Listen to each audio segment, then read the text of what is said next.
à Brest. Il s'appelle l'Intrépide. Regardez, il est beau. Toute la famille veut que je sois marin, mais je veux pas. Je préfère les hautes herbes. J'ai peur des vagues. J'aime pas la tempête. Tous les matins, mon père me prend dans ses bras et me dit: Mon petit Athanase, écoute-moi, tu seras bientôt garde-marine à Brest pour devenir la fierté de toute la famille. Tu vas entrer dans le grand corps, tu laveras l'honneur du pavillon national et tu porteras le grand danache des officiers rouges de la première marine du monde. J'aime pas la mer. Je veux pas être marin. Je veux pas être marin.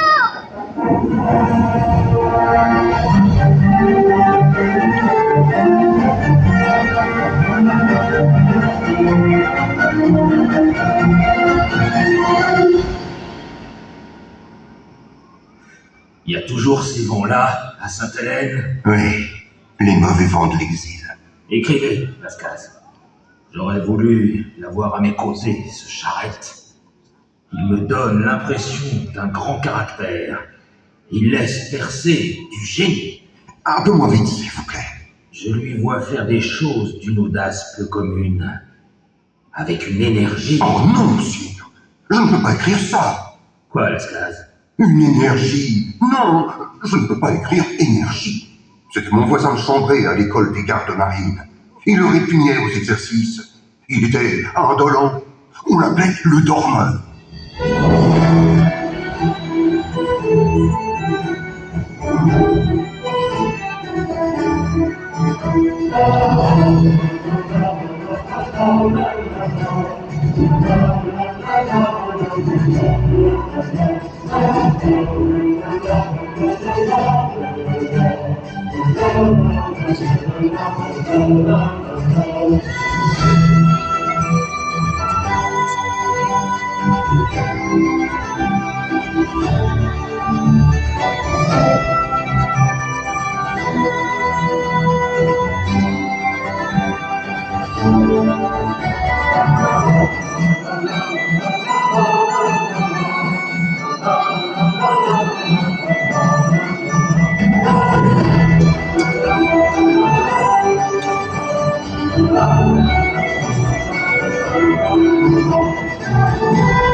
François Athanase Charrette, c'est pas le moment de se reposer. Vous êtes attendu à l'infirmerie.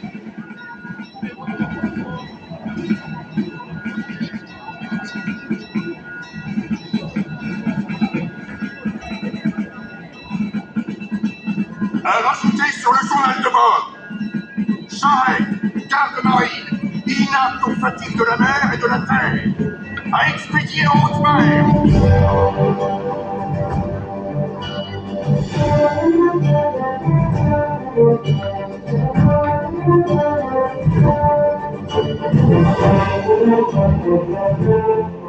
Ah, l'amiral de la mode piquée. C'est lui qui m'a amariné pour la guerre d'Amérique. Il m'a appris à fendre la vague dans le gros temps. Pour m'encourager, il me disait: Athanase, un jour, vous serez un des héros de la guerre d'Amérique.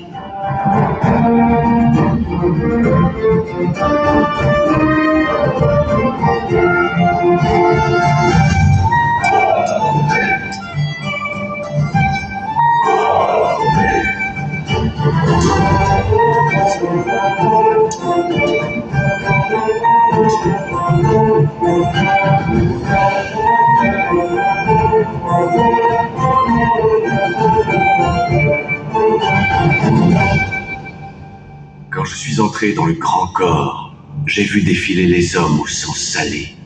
Je ne savais pas que je finirais par aimer la tempête et la mitraille. Et voici l'Amérique. La bataille des Saintes. Puis le combat contre les barbaresques, les ports grecs, Constantinople, la sublime porte.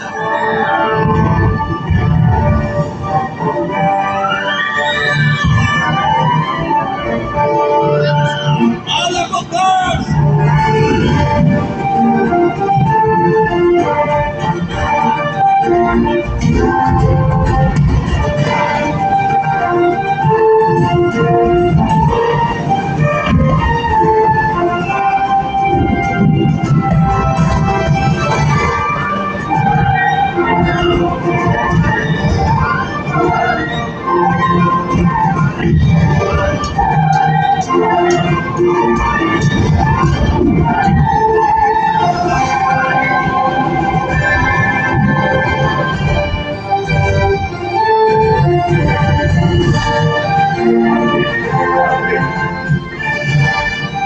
À 24 ans, en présence des amiraux, la Pérouse, Suffren, Buor, je suis promu en 1787. Souvenir inoubliable du bal de Brest.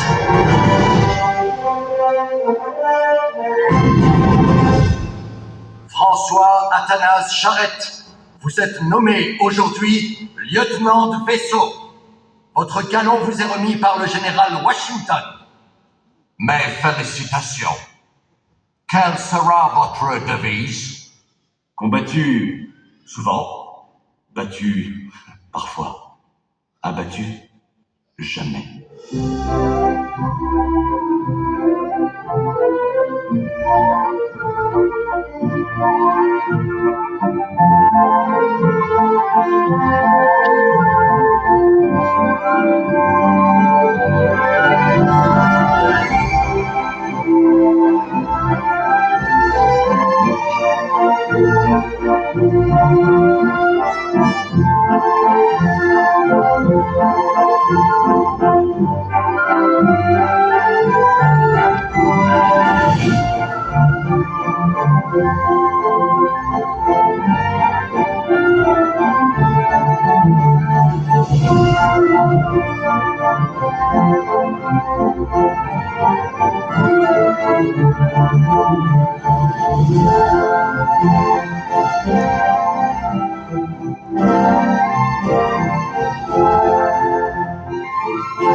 Arrache-moi cette cocarde et cette plume!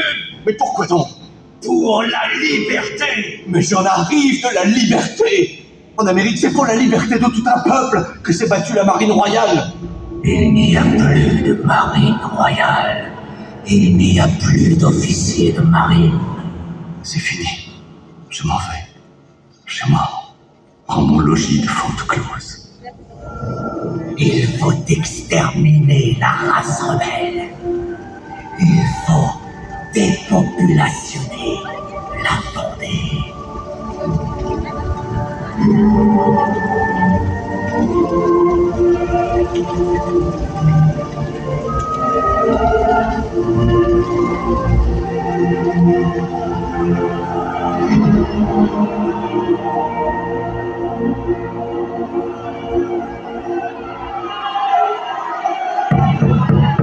Silence!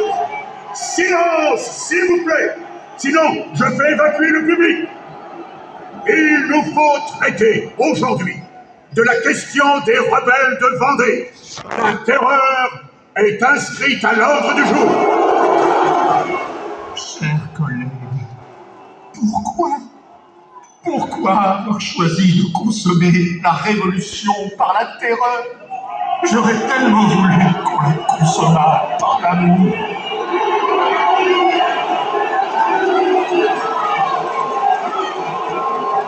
C'est ça, juge! Le bonheur, Le bonheur est une idée neuve en Europe. C'est par principe d'humanité qu'il faut purger la terre de la liberté de ces monstres. Ne vaudrait-il pas mieux envoyer en Vendée des prédicateurs patriotiques, éduqués, plutôt qu'exterminés? Un peu de discipline, s'il vous plaît, mes chers collègues. La parole est à Maximilien Robespierre. Comment se peut-il qu'il y ait encore, sur ces bancs, des représentants du peuple qui refusent de comprendre que ce qui est en jeu, c'est tout simplement le recommencement absolu de l'humanité? On conduit le peuple par la raison, les ennemis du peuple par la terreur. Il faut en finir avec la Vendée. Car nous sommes, mes chers collègues, devant un terrible dilemme. Ou bien la Vendée est déclarée coupable et la Révolution est innocente. Ou bien la Vendée est déclarée innocente. Mais alors, demain pèsera sur la Révolution tout entière pour la suite des temps. Et sur chacun d'entre nous, un terrible soupçon. La parole est au rapporteur du décret de la Convention sur la Vendée. Monsieur Barret, vous avez la parole. Citoyens, la Convention vous propose une exhortation simple. Détruisez la Vendée. C'est là qu'il faut frapper. Il faut changer jusqu'à son infâme dénomination. Il faut dépeupler la Vendée. Mes chers collègues, il faut tout brûler.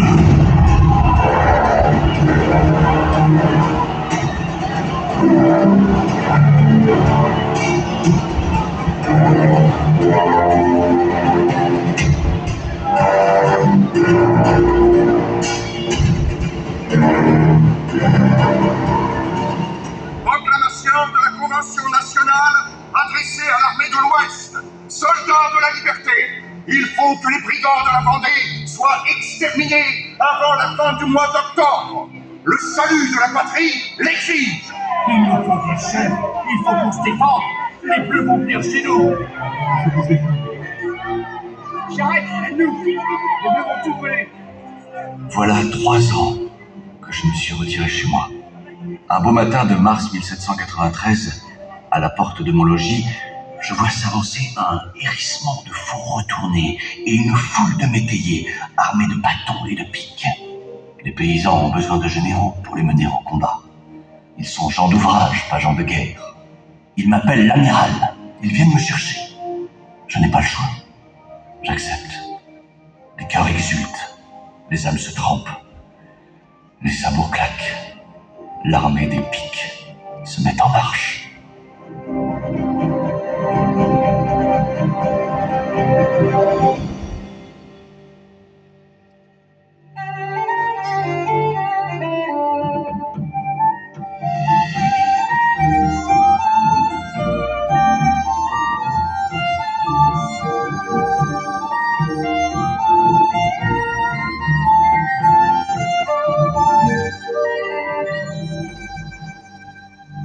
À vos ordres, amiral. Qui êtes-vous, madame? Je suis Céleste Bulkley, l'épouse d'un sous-lieutenant irlandais au service de la France, William Bulkley. Vous êtes venu ici. Pourquoi? Pour vous apporter ce cadeau que j'ai confectionné. Tenez, c'est un panache. Ah, merci, madame. Vous allez diriger la musique. Les musiciens, vous suivrez l'irlandaise. Je ne reviendrai ici que mort ou victorieux.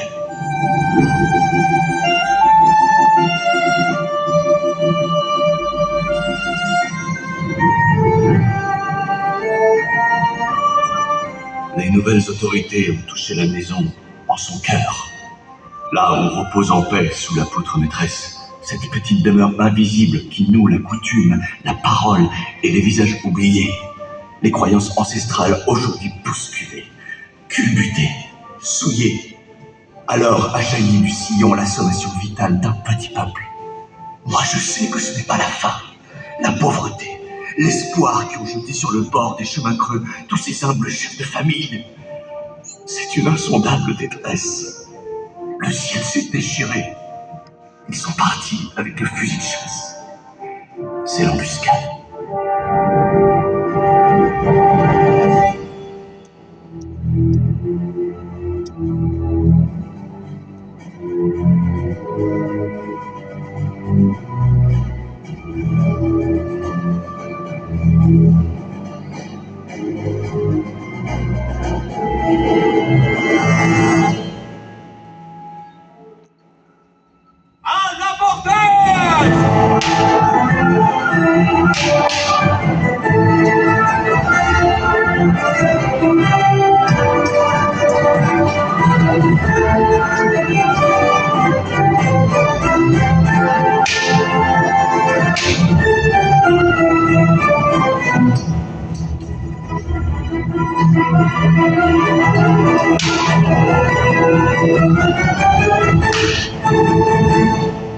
Mais plus on dégarpille, les gars.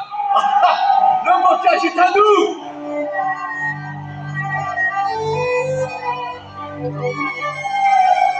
Que le vin arrose la danse. Les femmes, mettez vos sabots cloutés.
Ma Bretonne, d'où viens-tu? Que se passe-t-il? Le bocage! Le bocage brûle! Mais où? Partout! Les fermes, les bourgs, les bois, les flammes! Des petits brûleurs à leur compte? Non! Non! D'immenses colonnes de feu! Un champ de braise! Ils veulent purifier, qu'ils disent! Dépopulationner la Vendée!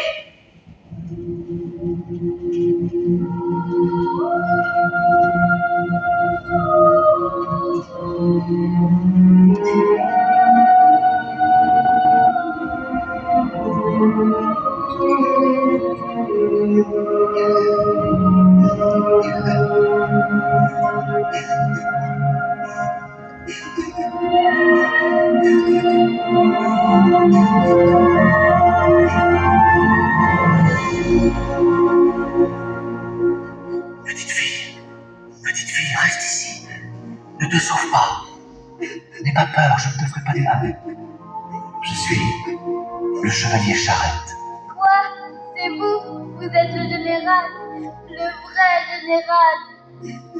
Oui, ma petite fille. Et toi? Comment t'appelles-tu? Marie-Ange. Pauvre petite Marie-Ange. Tu es seule? Les autres sont partis. Non. Ils sont tous ici. Sous les murailles. Papa.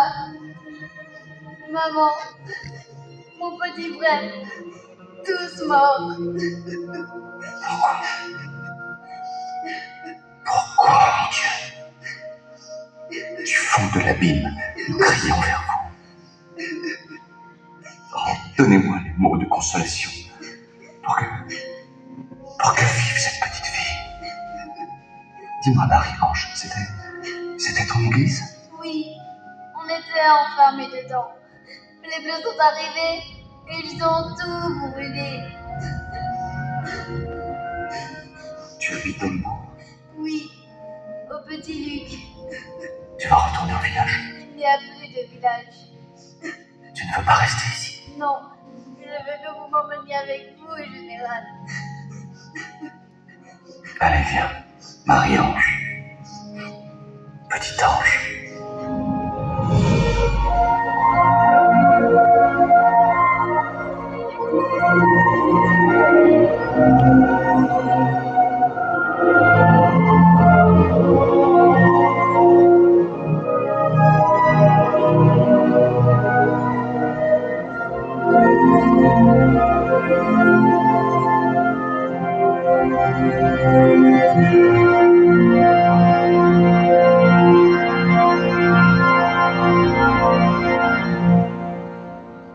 Mes amis, c'est notre dernière veillée.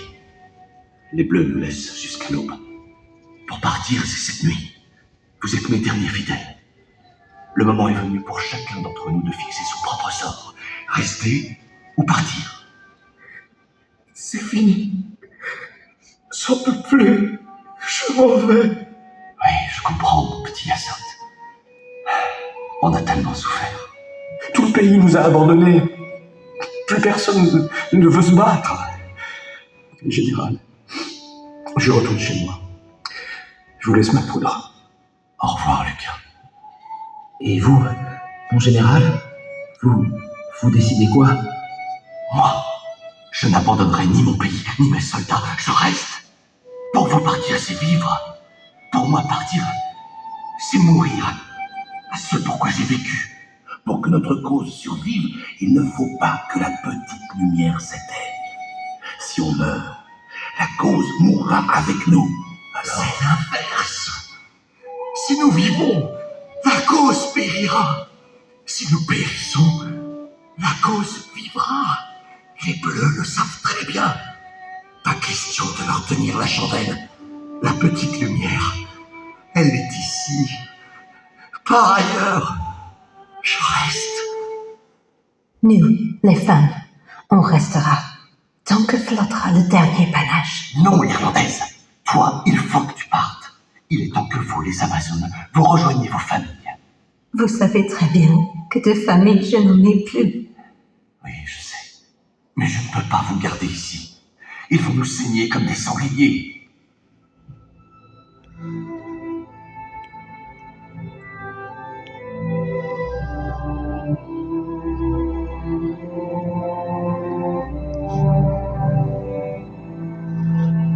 Ne laissez pas respirer votre poids.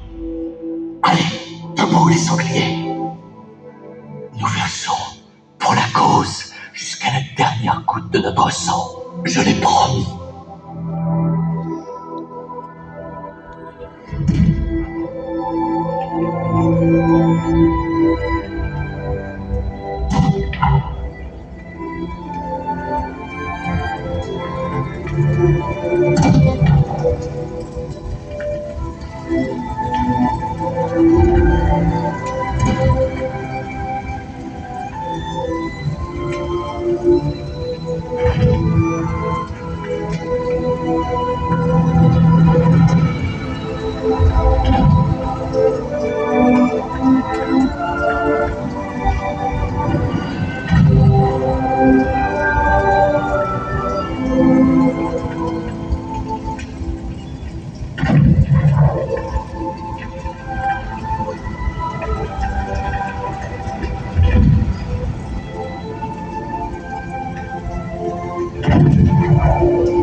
C'est votre seul interrogatoire. Réponse courte, s'il vous plaît. Non. Âge, profession. François Athanase Charette, 33 ans, officier de marine. Que sont devenus vos lieutenants? Se sont rendus. Où sont-ils maintenant? Vous devriez le savoir mieux que moi. Relation avec les puissances étrangères? Aucune. Et vos complices? Aucun. Les officiers anglais? Monsieur, vous semblez oublier que combattre les Anglais, c'était mon métier. Où sont les preuves? La guerre d'indépendance, ça ne vous suffit pas comme preuve? Je suis lieutenant de vaisseau. Dans ma vie, j'ai porté deux causes. L'Amérique et la Vendée. La liberté des peuples. Et pourquoi cette plume blanche qui vous désignait si imprudemment à vos adversaires? Une vieille tradition de la royale. Un officier de marine n'abdique jamais l'honneur d'être une cible. Une cible? Oui, le premier visé. Assez de vantardise. L'interrogatoire est terminé. Le tribunal donne aux condamnés le droit, avant jugement, d'exprimer un désir personnel. Alors, Me raser. la fosse commune, c'est pas un bal. Non. Mais un officier de tradition part soigné. Oui, mais un brigand doit avoir l'air d'un brigand.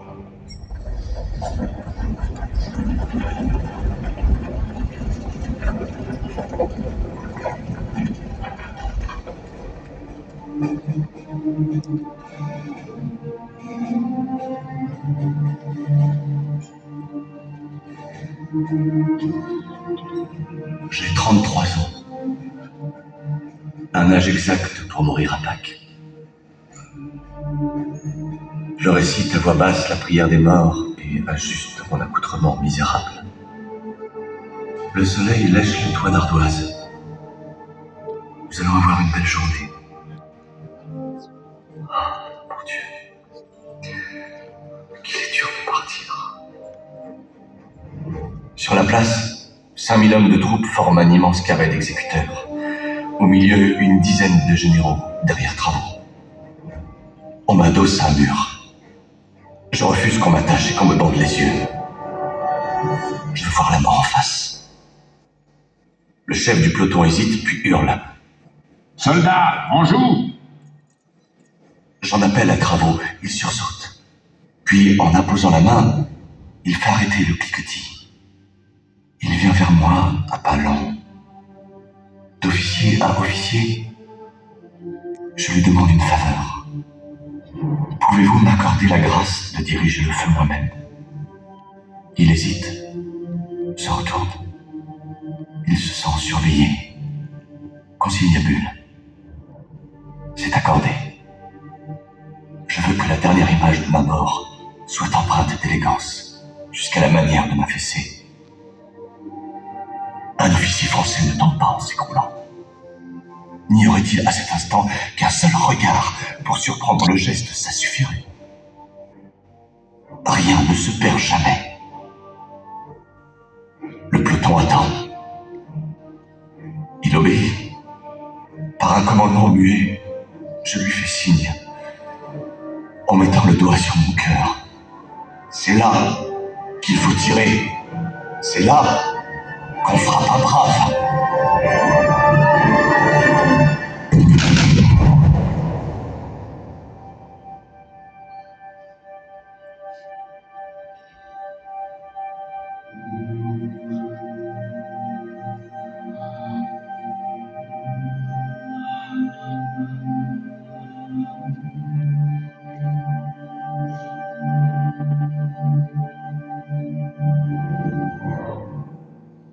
Entre tes mains,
bateau, on va prendre le vent.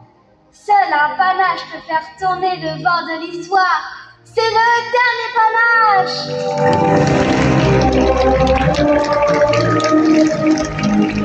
panache!